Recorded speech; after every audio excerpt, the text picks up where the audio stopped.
이 새벽에 하나님의 말씀을 사모함으로 나오신 성도님들을 환영하고 축복합니다. 오늘 우리에게 주신 하나님의 말씀은 사무엘 하 1장 1절부터 16절까지입니다. 제가 봉독합니다. 사울이 죽은 후에 다윗이 아말렉 사람을 쳐 죽이고 돌아와 다윗이 시글락에서 이틀을 머물더니 사흘째 되는 날에 한 사람이 사울의 진영에서 나왔는데 그의 옷은 찢어졌고 머리에는 흙이 있더라. 그가 다윗에게 나와 땅에 엎드려 절하매 다윗이 그에게 묻되 너는 어디서 왔느냐 하니 대답하되 이스라엘 진영에서 도망하여 왔나이다 하니라. 다윗이 그에게 이르되 일이 어떻게 되었느냐 너는 내게 말하라. 그가 대답하되 군사가 전쟁 중에 도망하기도 하였고 무리 가운데에 엎드려져 죽은 자도 많았고 사울과 그의 아들 요나단도 죽었나이다 하는지라. 다윗이 자기에게 알리는 청년에게 묻되 사울과 그의 아들 요나단이 죽은 줄을 내가 어떻게 아느냐. 그에게 알리는 청년이 이르되 내가 우연히 길보아 산에 올라가 보니 사울이 자기 창에 기대고 병거와 기병은 그를 급히 따르는데 사울이 뒤로 돌아 나를 보고 부르시기로 내가 대답하되 내가 여기 있나이다 한즉 내게 이르되 너는 누구냐 하시기로 내가 그에게 대답하되 나는 아말렉 사람이니이다 한즉 또 내게 이르시되 내 목숨이 아직 내게 완전히 있으므로 내가 고통 중에 있나니 청하건대 너는 내 곁에 서서 나를 죽이라 하시기로. 그가 엎드려진 후에는 살 수 없는 줄을 내가 알고 그의 곁에 서서 죽이고 그의 머리에 있는 왕관과 팔에 있는 고리를 벗겨서 내 주께로 가져왔나이다 하니라. 이에 다윗이 자기 옷을 잡아 찢으매 함께 있는 모든 사람도 그리하고 사울과 그의 아들 요나단과 여호와의 백성과 이스라엘 족속이 칼의 죽음으로 말미암아 저녁 때까지 슬퍼하여 울며 금식하니라. 다윗이 그 소식을 전한 청년에게 묻되 너는 어디 사람이냐 대답하되 나는 아말렉 사람 곧 외국인의 아들이니이다 하니 다윗이 그에게 이르되 내가 어찌하여 손을 들어 여호와의 기름 부음 받은 자 죽이기를 두려워하지 아니하였느냐 하고 다윗이 청년 중 한 사람을 불러 이르되 가까이 가서 그를 죽이라 하매 그가 침에 곧 죽으니라. 다윗이 그에게 이르기를 내 피가 내 머리로 돌아갈지어다. 내 입이 내게 대하여 증언하기를 내가 여호와의 기름 부음 받은 자를 죽였노라 함이니라 하였더라. 아멘. 법정과 관련된 드라마를 보면 판결에 결정적인 영향을 미치는 증인들이 등장합니다. 이 증인들 가운데 일부는 법정에 서기 전 재판 당사자가 억울한 일을 당하지 않도록 자신이 정직하게 증언해 줄 것을 약속했지만 정작 법정에서는 약속과는 다르게 정반대의 증언을 하는 장면들을 우리는 종종 목격할 수 있습니다. 이렇게 극적인 연출로 시청자들의 이목을 끌기 위해서 증인의 말 바꾸기 기법으로 반전의 이야기를 내놓는 것이죠. 그러나 이러한 현상들은 현실과 전혀 동떨어진 얘기는 아닐 것입니다. 증인이 진짜 증언을 거짓 증언으로 말을 바꾸는 이유, 그것은 이익에 따라서 마음이 움직이기 때문입니다. 반대편에서 어떤 보상을 약속하는 순간 설사 그것이 거짓말이라고 해도 이익을 위해서는 거짓을 선택한다라는 것이죠. 이는 법정에서 뿐만 아니라 우리 일상 속 자그마한 일들 속에서도 얼마든지 일어날 수 있는 일입니다. 인간의 내면엔 늘 자신의 이익을 위해서라면 수단과 방법을 가리지 않는 욕심이 자리하고 있기 때문입니다. 이익을 위해서라면 거짓 술수도 서슴지 않습니다.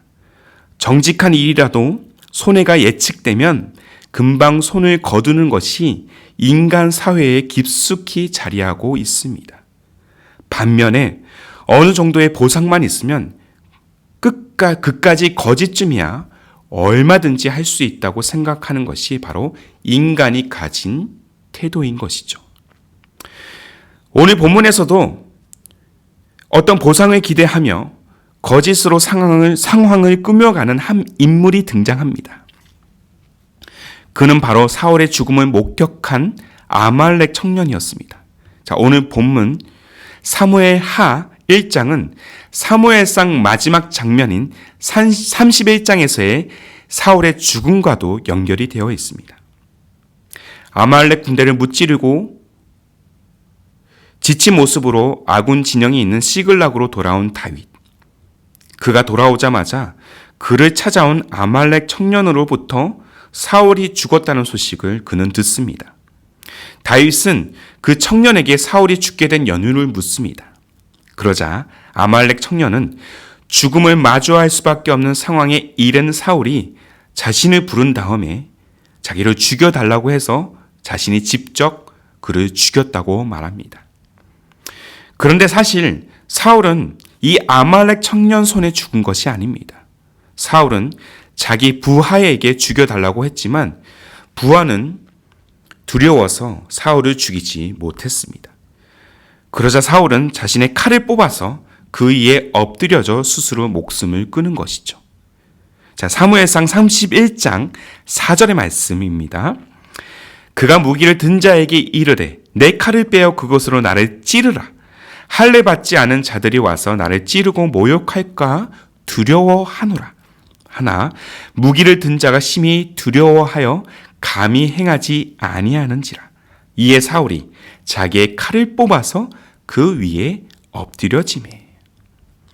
그런데 이 아말렉 청년은 자신이 목격한 사실을 있는 그대로 이야기하지 않고 자신이 직접 사울을 죽였다고 거짓 증언을 하고 있는 것이죠. 사울과 적대 관계에 있었던 다윗이 자신의 그 증언을 듣고 자기에게 어떤 보상을 해줄 것이라는 기대가 있었기 때문입니다. 하지만 이는 그의 크나큰 착각에 불과했습니다. 다윗은 사울의 죽음의 소식을 듣고 옷을 찢으면서까지 그 슬픔을 나타내었습니다. 다윗뿐만 아닙니다. 이스라엘 온 민족이 사울의 죽음을 두고 울며 금식하기에 이릅니다. 자, 본문 11절과 12절의 말씀입니다. 이에 다윗이 자기의 옷을 잡아 찢음에 함께 있는 모든 사람도 그리하고 사울과 그의 아들 요나단과 여호와의 백성과 이스라엘 족속이 칼의 죽음으로 말미암아 저녁 때까지 슬퍼하여 울며 금식하니라. 그리고 사울을 죽였다고 한 이 아말렉 청년에게 하나님께서 기름 부음 받은 자 죽이기를 왜 너는 두려워하지 않았느냐고 다윗이 묻고 있습니다. 그렇게 그를 책망한 뒤에 부하 중 한 사람으로 하여금 그를 쳐서 죽음에 이르게 합니다. 자, 비록 다윗은 지난 과거 20년이 넘는 세월 동안 자신을 죽이려 든 사울을 피해서 도망쳐야 하는 그 고통의 여정을 지나왔지만 자신의 장인을 하나님께서 세우신 왕이라는 사실을 그는 잊지 않았습니다. 심지어 다윗이 사울을 죽일 조로의 찬스도 있었지만 그렇게 하지 않았습니다. 그 이유는 무엇일까요? 기름 부음 받은 왕을 치는 것을 하나님께서 금하셨기 때문입니다. 자, 사무엘상 24장 6절의 말씀을 함께 보겠습니다. 제가 읽어드리겠습니다. 자기 사람들에게 이르되 내가 손을 들어 여호와의 기름 부음을 받은 내 주를 치는 것은 여호와께서 금하시는 것이니 그는 여호와의 기름 부음을 받은 자가 됨이니라. 사랑하는 성도 여러분, 이 다윗의 고백을 분명히 기억하십시오. 다윗은 자신의 이익보다 하나님의 말씀을 두려워했습니다.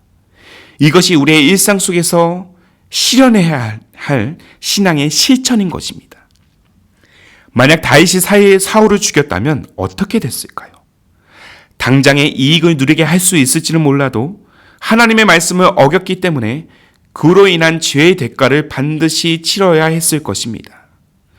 그러나 다윗이 하나님의 마음에 합한 자라는 칭호를 받을 수 있었던 이유, 그는 자신의 이익보다 하나님의 말씀을 더 가까이 여겼기 때문입니다. 때론 하나님의 말씀을 따르는 것이 그의 삶의 고통으로 느껴진다 할지라도 말이죠. 자, 우리 인생에 가장 위험한 순간이 있다라면 하나님의 뜻보다 나의 이익을 위해서 욕심과 거짓으로 내 영혼을 포장하는 것입니다. 어쩌면 적당한 거짓말, 적당한 타협으로 출세와 성공을 도모하는 것이 세상의 이치에는 가장 지혜로운 처사일지도 모릅니다. 그러나 우리의 존재는 이기와 욕심을 조장하는 어둠의 주관자들에 속한 자들이 아니라 하나님께 속한 자들입니다. 때론 우리의 믿음이, 우리의 순종이 내 삶의 불행과 고통을 가져다 준다 할지라도 믿음과 순종의 가치를 끝까지 지키고 이 땅에서 그 믿음의 가치를 실현할 때 마침내 영원한 승리가 우리에게 주어질 것입니다. 반면 나의 성공, 나의 부를 위해서 포장하는 거짓과 탐욕은 순간의 즐거움을 누리게 할지는 몰라도 분명한 사실이 있다면 이는 결코 영원하지 않다는 사실을 우리는 기억해야 될 것입니다. 무엇을 따르시겠습니까? 나의 이익입니까? 아니면 나의 믿음입니까? 우리 모두가 따라야 할 것은 오직 믿음, 오직 순종인 줄로 믿습니다. 거짓과 탐욕이라는 위험한 철로에서 지금 당장 벗어나십시오. 그리고 내 마음을 돌이켜 다시 믿음의 길로 나아가시기를 바랍니다.